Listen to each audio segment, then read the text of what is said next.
The views and opinions expressed in this podcast are simply that, opinions. All are presumed innocent until proven otherwise in a court of law. Sensitive topics are discussed. Discretion is advised. The Virginia trial of Brendan Banfield, a former IRS special agent, centers on an alleged murder plot that is both calculated and extremely twisted. Banfield is charged with aggravated murder in the February 2023 killings of his own wife, Christine, and a man named Joseph Ryan inside their Herndon, Virginia home. Prosecutors allege Banfield orchestrated the killings to conceal an affair with the family's Brazilian au pair, Juliana Magalhães. They say Banfield impersonated his wife on a fetish website, luring Joseph Ryan to the home under the guise of a sexual encounter. According to Magalhães' testimony, Banfield shot Ryan and stabbed his wife Christine while staging the scene as a home invasion. Banfield is facing life behind bars and has pleaded not guilty. And today, blood spatter evidence took center stage, and tonight, you will see it. But first, he was Poindexter in Revenge of the Nerds, Ray Palmer in 30-something, and Danny Concannon on West Wing.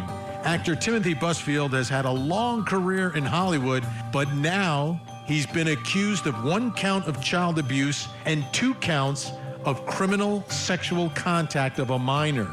The accusers, twin actors who were 7 years old in a show he was directing. Busfield has been locked up without bond, but was in court today trying to get out with some help from his wife, Melissa Gilbert. We'll show you what happened in court, plus we'll take a listen to some audio from the police interview of one of the accusers. Is this interview reasonable doubt? We'll break it down with our experts. I'm Vinnie Politan. Thank you for joining us tonight here on Closing Arguments. And we've got 2 big stories we're taking a look at this hour. And we begin with Timothy Busfield. I mean, you know him. You'll recognize him. You may not have known his name. I'll be honest. I recognized the name for many years. Didn't recognize the face, not the name. You know, I've seen him in so many parts through the years. Big TV shows. 30-something was really the one that put him on the map, I think, of pop culture. But again, one of those actors who you look at and go, yeah, I know that guy. Yeah, of course I know him. I may not know his name. Well, now everybody knows his name. And it's because of the accusations. And the accusers, twin boys, who at the time of the alleged conduct in this case were about 7, 8 years old. Young kids who were actors on the show. Now, the thing about Timothy Busfield is we know him as an actor, but he's also forged a career behind the scenes, doing some directing and producing. And on this show, The Cleaning Lady, he was a director. He wasn't really on screen as an actor, but he was behind the scenes directing all of the action. And these 2 young boys, they're twins playing 1 role, which is very common because there's a limited amount of time that a child actor can act. So they love to have twins so they can use one and then use another without the audience knowing that there's any difference. And you can extend the amount of time that you can shoot and film a show if you have 2 children filling the roles of 1 character in the show. Now, Timothy Busfield denies the allegations, and the allegations are that he touched these boys inappropriately, but did it on the set, on the actual set where he was directing. It wasn't like in his office or in his trailer or out of sight. It was allegedly on the set. And perhaps when he had yelled cut, and then, you know, the director comes out onto the set, talks to some of the actors. In moments like that is the way it's being described. So he denies the allegations. Now, when he's first arrested, he's locked up without bond. So the big hearing today was whether or not he gets out on bond. Prosecutors wanted him locked up. Obviously, he wanted to get out, willing, I'm sure, to post whatever amount of money that is necessary to get out. And the other thing about Timothy Busfield is he wasn't alone in court. There were a bunch of supporters, including his wife, Melissa Gilbert, who's probably more famous than he is. as recognizable, but probably more famous because she had an iconic role on Little House on the Prairie, which for folks in my generation, right? Like that's as big as it gets. And that's back when there were, what, 3 or 4 channels we could watch, and tens of millions of people were watching her week in and week out over the course of years. So she was in court as well to support her husband. Now, again, you have to remember the setting here is that prosecutors lock him up, the defense trying to get him set free. And I don't know if it was shocking or not, but it may indicate or give us a precursor for the way this trial may go down. Take a look and a listen to the judge's decision. So, Mr. Busfield, I'll set the following conditions of release. You're authorized for release on your own recognizance with the conditions that you appear at all future court settings, do not violate any laws. You'll be supervised by pretrial services here in Albuquerque at a level 2. I'm not going to prohibit your travel. I understand you may not live here, but you will need to report to pretrial services here. You're not to possess any firearms or dangerous weapons. You're not to possess or consume any alcohol or illegal drugs. You must notify the court of your address. You're not to have any contact with the alleged victims or their families, and you're also not to discuss the case with any witnesses. That's what the attorneys and their investigators are there to do. And we can't have you tamper with any of that. And then you need to maintain weekly contact with your attorney in this case. So, Mr. Busfield, do you have any questions for me about what any of those conditions mean? No, sir. Okay. So, attorneys, I'll take care of that order tomorrow. Is there anything else the state would request, Ms. Brandenburg? I would ask for no contact with children under the age of 18. Oh, yeah, sorry. No unsupervised contact with any minor children in this case. We call it an ROR. This is like what you get when you get arrested for, I don't know, littering or drug possession. You come into court and the judge says, oh, all right, you're released on your own recognizance, just make sure you show up. That's basically what the judge said, which is a big difference from what the prosecution was asking for here. Prosecution was describing him as dangerous, a dangerous man who needs to be locked up, awaiting whatever the grand jury may or may not do with this case. Judge didn't agree. Judge sent him home. Not just home, like he doesn't even live in New Mexico, by the way, where all this is happening. I know they got a place in the Catskills. I don't know if they have a place in LA. I don't know. But he's basically just released. Just make sure you show up. Now, obviously, the charges here are somewhat serious. Like here at Court TV, we deal with everything from mass murder to, so it's all on a scale. Like for every victim, every case is serious. I get it. But on the scale of what judges see day in and day out in criminal courtrooms, this one, not on the end of the most serious, but it obviously is somewhat serious. Again, not taking anything away from the victimization or allegations here. Just, you have to look at it all in perspective. That's the way our system of justice works. It's not in a vacuum. Everything is relative to everything else that the judge sees and hears in his courtroom. So for this judge, this defendant, not a risk to society. Oh yeah, by the way, stay away from people under the age of 18. Right? They had to be reminded by the prosecutor. So there wasn't a lot of concern about this defendant from the judge. I think that's very, very telling. Let's bring in our think tank tonight. Joining me, criminal defense attorney, former head New Jersey County prosecutor Bob Bianchi, along with attorney Ali Benevento, and national parenting and family relationship expert Dr. Sue Kornbluth. Great to see everyone tonight. Before we get into the actual case itself, I want to just talk about putting some context and perspective into what we just saw. In a case where you've got a prosecutor asking for something all the way on one end and the judge ruling all the way on another end, Bob Bianchi, if you're the prosecutor there, what do you take away from that? You knew it was going to happen. Listen, she's the prosecutor from the Special Victims Unit.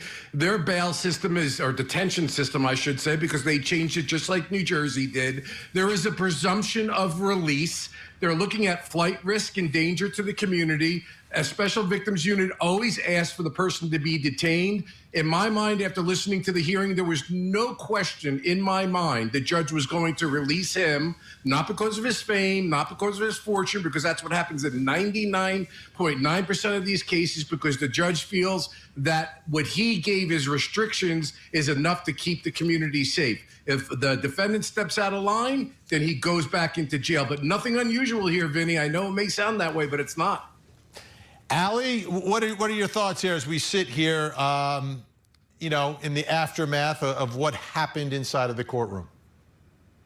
I completely agree with Mr. Bianchi. I don't think that there is a more appropriate bond at this stage of the case. This is a gentleman who self-surrendered, came across the country, turned himself in on these charges, presumably has no prior record. This is not unusual. We, too, here in South Carolina have a presumption that a person be released on recognizance unless there's a reason why that condition of release on recognizance cannot reasonably assure that person's appearance in court or protect the community. Bottom line, the judge found that he was not a flight risk and that he's not a danger to the community, and that these conditions that were imposed were reasonable to assure that he will appear in court and that the community at large will be protected. I think it was appropriate, and I agree that it was predictable. Dr. Sue, what did you think of the fact that the judge had to be reminded to, the allegations are here that he's going after little kids, had to be reminded and say, oh, yeah, by the way, stay away from little kids? Well, that was concerning to hear that. I mean, I don't know if he is guilty or not. That will be determined. But I thought it was surprising to me that the judge had to be reminded to warn him to stay away from children below the age of 18. I mean, is this judge taking this serious enough? Oh, I don't think you can go there with that. Listen, I am the last guy to defend the judge. God knows. But, I mean, this was a typical routine decision that he made, like counsel's saying. There's nothing here that's unusual. He made a mistake. He's a human being. I mean, you're in the psychological world. You should know. People make mistakes. There's a high-pressure situation. Prosecutor reminded him. He agreed. The defense didn't argue. Why should he be reminded, Bob? Here's what I'm taking away from it, though, Bob. Bob, let me ask you this. What I'm taking away from it is that he's not that concerned about Timothy Busfield. He's just not concerned. He doesn't consider him a threat at all, which is why it's not at the top of his mind. Like, I think that, to me, that speaks volumes about the prosecution's case right now. I think that you're making that is a very legitimate point. I think he made a mistake by saying no contact, but your point is well made. This was not a very persuasive case, if you ask me. And in the grand scheme of things, like you said, and please, whoever that guy is that tweets at me all the time, don't when you hear this, okay? But the bottom line here is that there's no penetration. There's no under the clothes. I hate to say it's a bad thing. It's a horrible thing. What I'm hearing.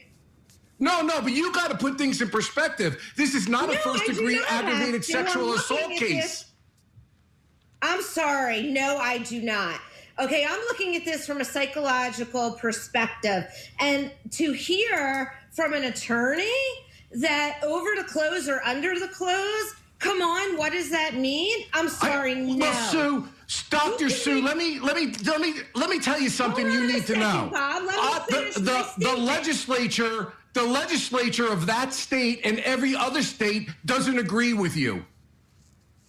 I don't care. There is a differentiation in the statute. Bob, I am here as a psychological expert. And that comment that you just made, and people watching this and hearing this, they're going to have a very different opinion. But that is the law. We are here to educate we're here to educate the public on the law, not your feelings. And the law is there's a difference between sexual contact and penetration. And I think counselor would agree. If this was a case of sexual penetration, the degree of the crime would be up, the sentence would be up, and he would be in jail. There is a difference. And I don't think anyone here is arguing that sexual assault of a child is okay.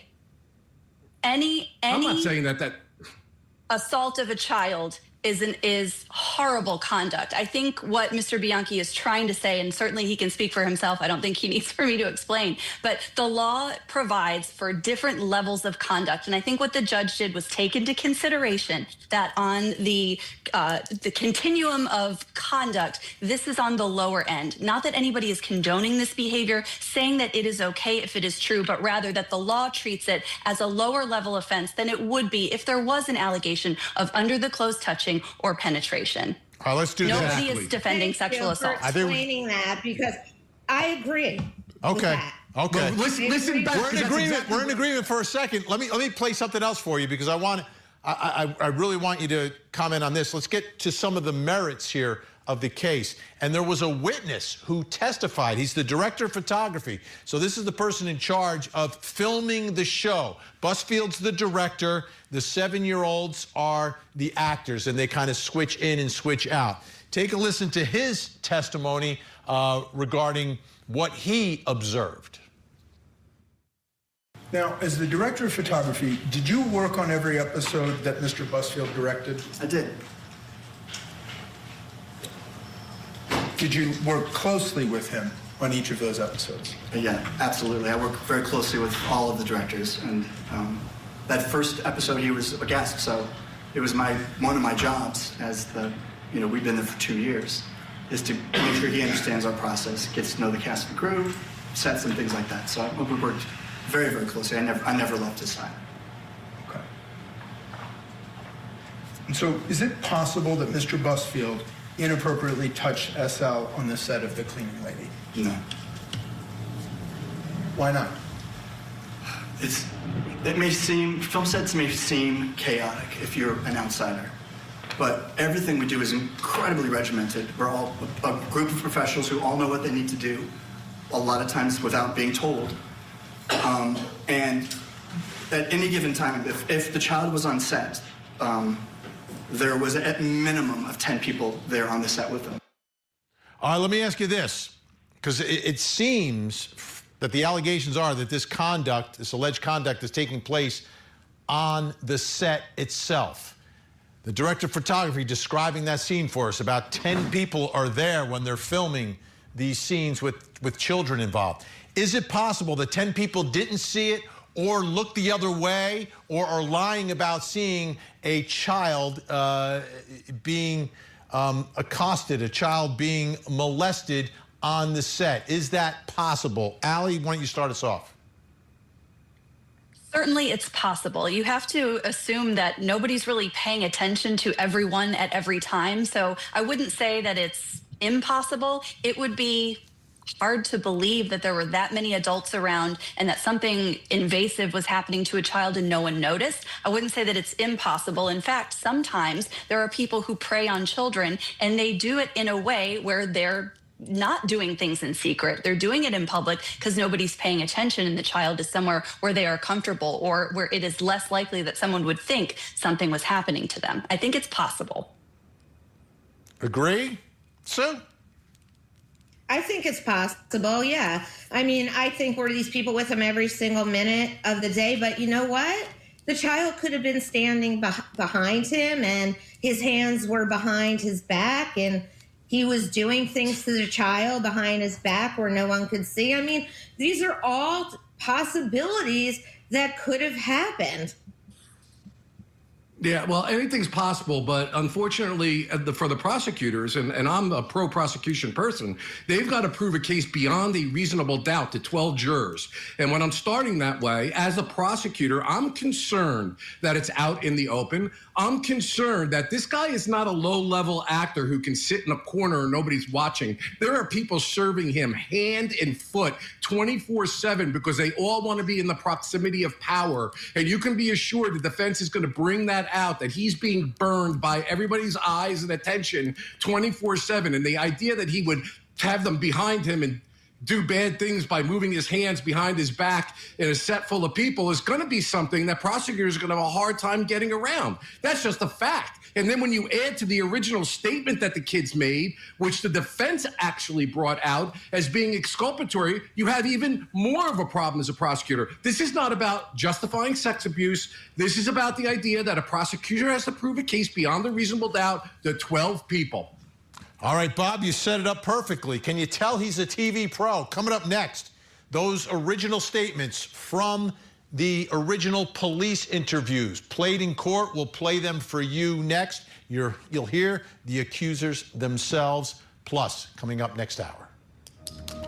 Tonight on Vinnie Politan Investigates, prosecutors say Paul Canero murdered his own brother, Keith Canero. They have physical, forensic, and motive evidence. But can the defense refute it? Tonight, we investigate. The Court TV podcast will return. Officers are not supposed to speak with children, right? Because of the power dynamic. And they want to make sure they're getting a reliable disclosure. So it's not uncommon that the kids did not disclose at that time or were ready to disclose at that time to a police officer that showed up at their house. Problem for the prosecutor in the case against Timothy Busfield, right? And this is a problem. This isn't about the truth. This is about the problem that you're going to have inside of the courtroom. Because I think there could be two different things going on here. She had to explain these statements that are made by the accusers, statements that are the exact opposite of the allegations being made. The allegations being made is Timothy Busfield is touching these two 7-year-old boys. Then when the 7-year-old boys are interviewed by police, we hear something completely different. So there she is trying to explain that to the judge. Well, she's going to have to explain that to a jury also. And when you have the burden beyond a reasonable doubt, it becomes a problem. Because it doesn't mean that the allegations that are being made now aren't true, but can you prove them beyond a reasonable doubt, right? There's a subtle but very important distinction there. So let's take a listen to it.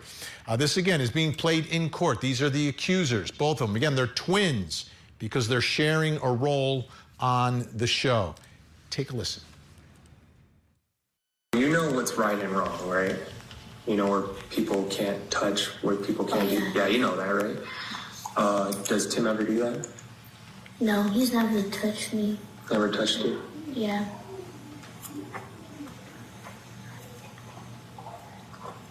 In like, you know, your private areas, right? Yeah. Never did that? Never. Okay. Let's go on, Your Honor, to Defense Exhibit AA.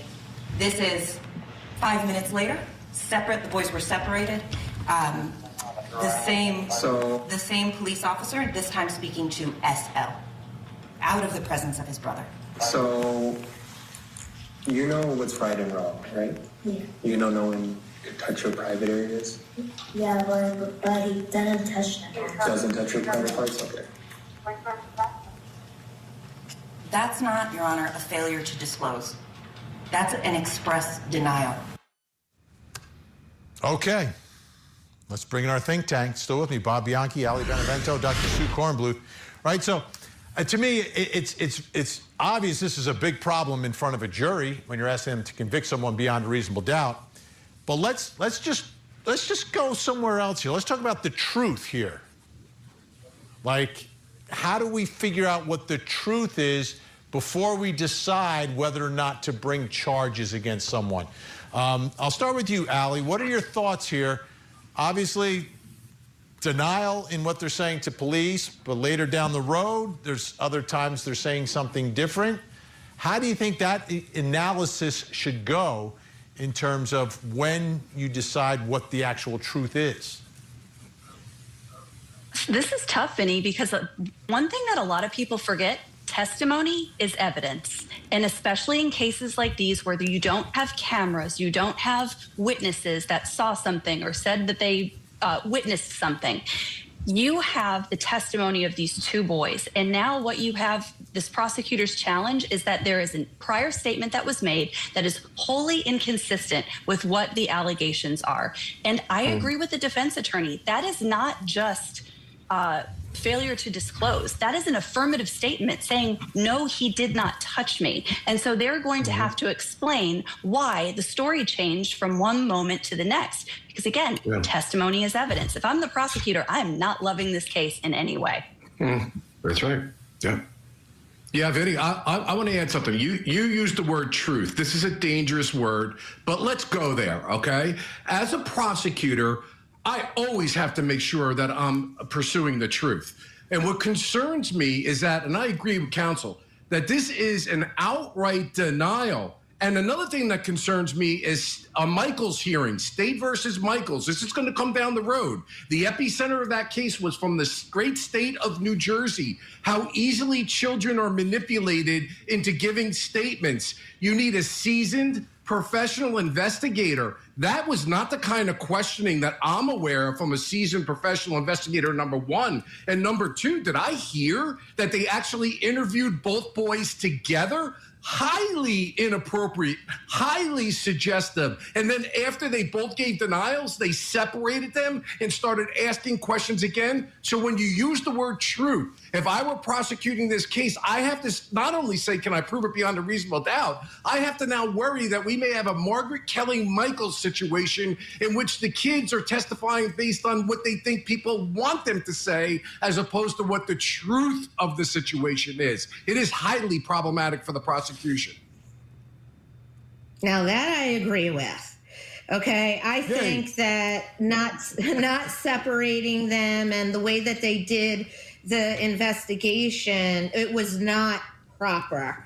I think you're going to have a lot of problems proving this case because one of the things is we don't have actual proof of what happened. And it's going to be these kids' words against his word. There is no actual proof. I think we find that in a lot of these cases, and that's the problem. What I cannot still understand, and maybe the attorneys can answer this, is that what did the prosecutor think that they had that was such great evidence here? Yeah, well, Vinnie, we're almost out of time because we have to get to our other big story tonight. Okay. But basically, they're talking about subsequent interviews with a therapist and the truth coming out down the road. We got a long way to go on this story and on this case, and obviously we'll continue to cover it. But as we speak tonight, Timothy Busfield on his way home with Melissa Gilbert. When we come back, live report from Virginia in the trial you're watching right here on Court TV, the Au Pair Affair murder trial. Big, big day. Prosecution rested. Did they prove it? That's next. Now, back to the Court TV podcast. So he didn't want to get divorced. Did he tell you what he wanted to do? Yes. What did he say? He mentioned his plan to get rid of her. I was just crouching down on myself and covering my ears and covering my eyes. And a few times I looked and I was able to see him stabbing her, and he would stab, and other times he would hold the knife. You realize she's describing the murder of an innocent woman. She was also describing the murder of an innocent man, and just like nothing. Like it's like she's ordering lunch or something. That's the au pair who had the affair with the IRS agent / husband / father, who's now on trial for double murder in Virginia. Let's bring in Court TV legal correspondent Kelly Craft. Join us live from outside the courthouse in Fairfax County, Virginia. Kelly, great to see you. So where are we in the au pair affair murder case? Hi there, Vinnie. Well, the Commonwealth has rested its case. We were thinking defense counsel would get to its case earlier today, this afternoon in particular. That's what we thought last week when we were here. But it went a little bit longer with one important witness for the Commonwealth on the stand, and that was the blood analyst. I know we're going to talk about that a little bit later, but so that's where we stand. The Commonwealth has rested its case, and then tomorrow defense counsel is going to begin presenting its case. And the first thing that defense counsel said he's going to do is to put forth dozens of jailhouse letters that were written by the au pair.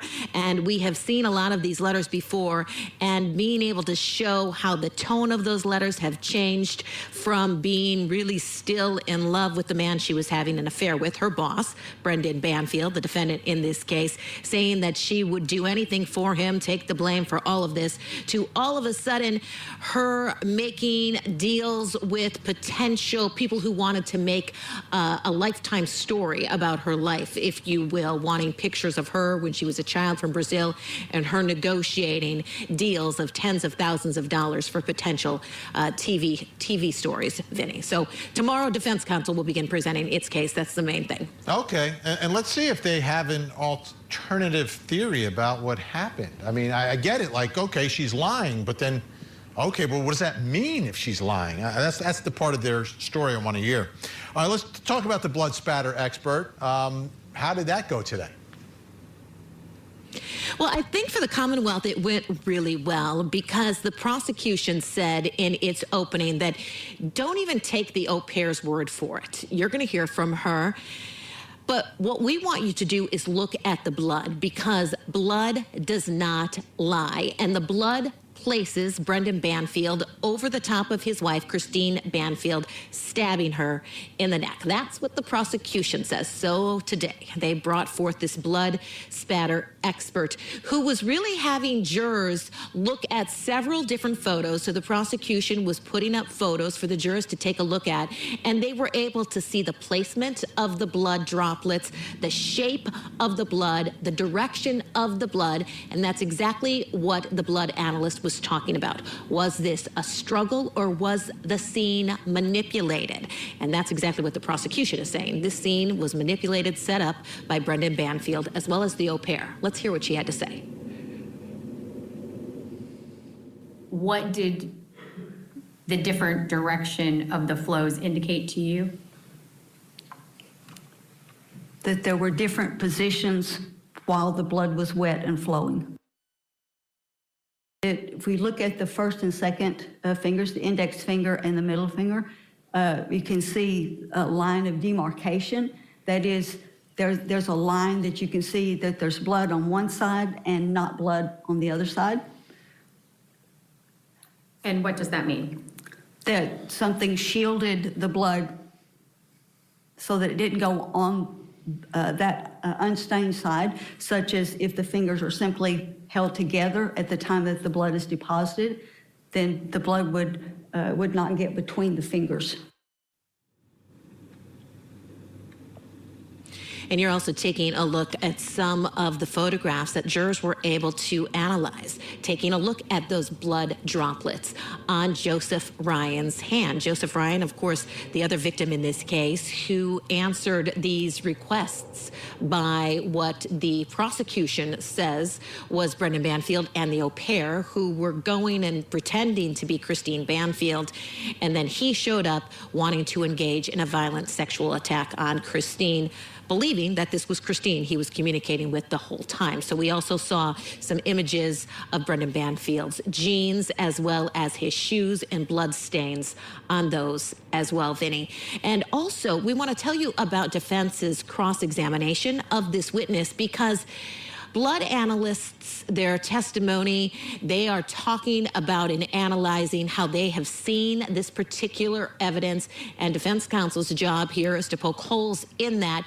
And what he was saying on cross-examination, indicating that really these marks that were on all of these people could have shown a struggle, and also could have shown the marks on Brendan Banfield's hands were a result of him rendering aid to his wife, Christine. Let's listen to that cross. You know that he had blood on his hands, correct? He did have blood on his hands. And in fact, I know you're not happy with the quality of this picture, but in other pictures that you've seen his hands with blood on the front side and blood on the back side, correct?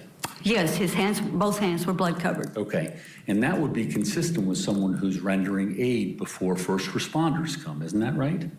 It's consistent with him having blood on his hands. Okay. He did, looking at the first officer entering the room, he did have his hands on her neck. Okay, and that was something that he did until the officer said, "We're going to take over now," correct? Well, when the first officer arrived, he was there with his hands on her neck, and then an officer directed him to move away, and then the officer took over trying to render aid. So, Vinnie, that's going to be the big thing. Was this a matter of blood being on his hands because he was rendering aid, the defendant in this case? Or is this a matter of him manipulating the crime scene and doing things like dropping the blood onto Joseph Ryan's hands to make it look like he was the one that was attacking Christine? Wow. All right. How about Christine's father, also called to the stand by the Commonwealth?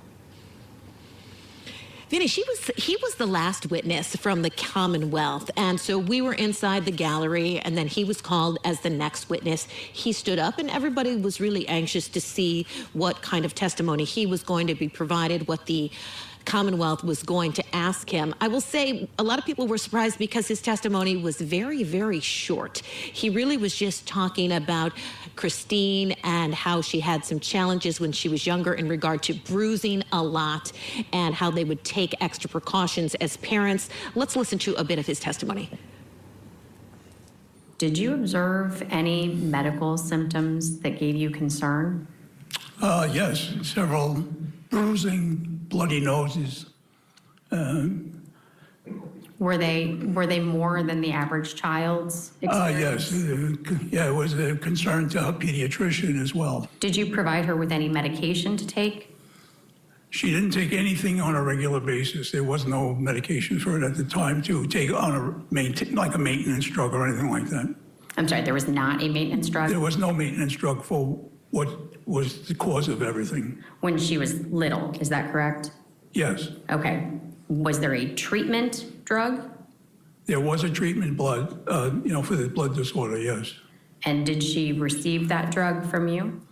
Not from me, only it was administered by a doctor. To your knowledge, did she continue to have these issues as an adult? Yes. And what, if any, precautions did she have to take as an adult? Well, she always had to be cautious and not take any contact sports, anything that would prolong any kind of injury, internal or excessive bleeding would cause a problem. Vinnie, his testimony was extremely short, so direct as well as cross-examination. But you heard him there talking about how her taking precautions, Christine. And if we go back to the idea of this FetLife account and her requesting, according to the prosecution, but of course they're saying it was Brendan that set up those accounts along with the au pair, wanting to be cut, wanting someone to come to her house with a knife and violently attack her in a sexual manner. Why would someone that suffered from bruises, this bleeding disorder, a blood disorder, want someone to come and cut them? So that was really the takeaway when you really kind of delved into a lot of his testimony that we believe the prosecution will argue during closing. Yeah, it doesn't make sense. It doesn't make sense. Like, of all the things that you'd be into knife play if you've got a blood disorder? You'd be into, like, rough kind of, no. With a stranger coming in, no. It doesn't make sense. All right, Kelly Craft, stay warm. Thank you so much. Appreciate your reporting tonight out of Fairfax County, Virginia. Let's bring back to the think tank Bob Bianchi, Ali Benevento, and Sue Kornbluth, who just doesn't have enough vowels in her name tonight to match everybody else. What's going on, Dr. Sue? All right. Here's the thing, right? So this is an interesting line that really caught my attention from the prosecution, right? Blood doesn't lie. Well, if you ask Michael Peterson or David Rudolph from the staircase, they would say, oh yeah, blood can lie. And that's why Michael Peterson's a free man today, because the blood expert in North Carolina lied about all the results, right? So the blood is only as good as the messenger, is only as valid as the messenger who's bringing this blood evidence forward. I'll start with you, Bob. Does the blood evidence in this case corroborate the au pair and give this jury something to lean on other than the words of this 20-year-old? Vinny, I'm not getting it. And I'm not putting my thumb on the scale about what I think about who did it or didn't do it. But as a prosecutor, homicide prosecutor, this evidence is not compelling to me. And if it were, the defense is going to get up there and they're going to say, then why did they cut her the sweetheart deal? Why was she the main witness? Why are they letting her walk free if she's a co-conspirator, if this blood evidence is so powerful? The reason they gave her this sweetheart deal, walk out of jail, this person who's looking to make a movie, Netflix, and all this stuff, and has a million reasons to lie, is because they needed her because the blood evidence was not good enough. So don't be disabused by that. By the way... Wait, Bob, I got to cut you off at by the way. We only have 40 seconds left. 15 seconds, Allie. 15 seconds, Dr. Sue. Go. I found this all to be incredibly boring. I don't know how bored the jury was. I'm with Mr. Bianchi. I don't know that this is really what they needed. I think they do need this young woman's testimony because the blood just wasn't doing it for me either from a prosecution standpoint. I think they were in it together 100%. I think you're going to see that come out in the end.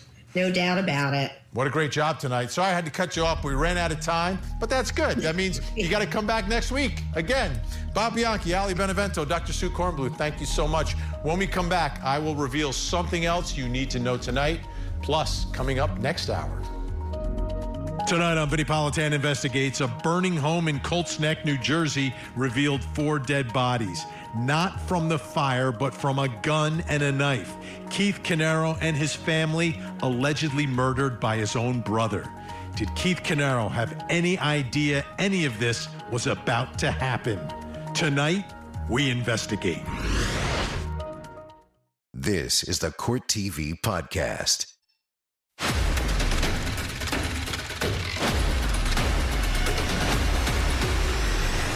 Time to reveal something else you need to know tonight. Let's take a look at the big board. The jury didn't believe him. Who are we talking about? Kevin West, who testified Friday here on Court TV. Dramatic day of testimony, accused of strangling his wife, Marcy, because she was having an affair. He said that Marcy had a seizure after she got a massage from her son. Let's take another look at some of that testimony and today's verdict. Kevin, did you put your wife in a rear naked chokehold and strangle her to death? No. Did you do anything to cause the contusion on the back of her head? No, I did not. Did you do anything to cause Marcy's death? No, I did not. All right, verdict in count 1A. We, the jury, find the above-named defendant guilty of the crime of murder in the first degree. Verdict count 1B is blank as required. Verdict count 2A. We, the jury, find the above-named defendant guilty of the crime of murder in the second degree. Special verdict form were Kevin West and Marcel West, Intimate partners. Answer is yes. The massage defense did not work. And anytime a defendant takes a stand and testifies and denies the allegations and the jury finds him guilty, it's obvious they did not believe him. And that's what happened with Kevin West. All right, folks, take a look at your television screens. We have a missing child who needs your help tonight. This is Jalee Shea Cole. Jalee is missing from Mustang, Oklahoma, since the 15th of January, just 17 years old. If you see Jalee, pick up the phone, make a call, make a difference. 911, 1-800-THE-LOST, or you can call the Mustang Police Department in Oklahoma. That number's on your screen right now. Let's see if we can get Jalee to a safe place tonight.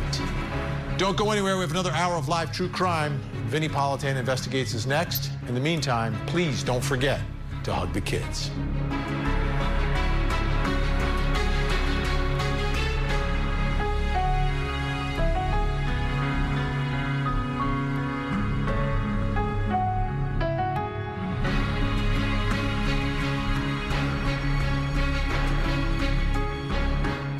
There you have it. If you want to see more in-depth reporting on the latest true crime stories, you can see me every weeknight, 8 p.m. Eastern on Closing Arguments. Thank you so much for downloading. And as always, please don't forget to hug the kids. This podcast is a production of Court TV. Go to CourtTV.com for more content, trials on demand, and to find out how to watch Court TV in your area.